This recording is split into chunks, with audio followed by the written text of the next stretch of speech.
જે 6 વાગ્યા પછી જે વાવાઝોડું આવે ને ભારે પવન સાથે, એમાં તો ખેડૂતનો પુત્ર જગતનો જે તાત કહેવાય એ ખેડૂત પર શું વીતી રહી છે એકવાર તમે કલ્પના કરજો. એ ખેડૂત પર શું વીતી રહી છે.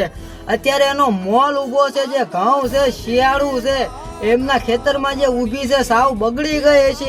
જે વરસાદ આવ્યો ને આજે, એમાં શહેરવાળાને તો કાંઈ નહીં ચિંતા હોય, પણ જે જગતનો તાત ખેડૂત પુત્ર કહેવાય એના મનમાં શું થતું હોય છે, એના દિલ પર શું વીતી રહે છે, એ તમે એકવાર ખાલી વિચાર કરજો. હે અનાથના નાથ ઠાકરના ઠાકર, આ તું શું કરી રહ્યો છે? એકવાર તો તું વિચાર કર કે આમ ગરીબ માણસો પણ શું વીતી રહી છે.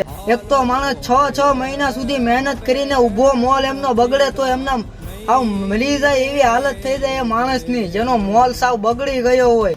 હું પણ એક ખેડૂતનો દીકરો છું, મારાથી આ સહન નથી થતું હવે. અને શહેર વાળાને તો આ ખાલી મસ્તી લાગતી છે કે આ વરસાદ આવ્યો, બહુ ગરમીમાંથી છુટકારો મળ્યો, પણ તમે એકવાર આ જે ફાર્મિંગ કરે છે એનું તમે વિચારજો કે એના ઉપર શું વીતી રહી છે. જે પોતે 1 ટકનું ખાઈને બીજાને જમાડે એને ખેડૂત કહેવાય.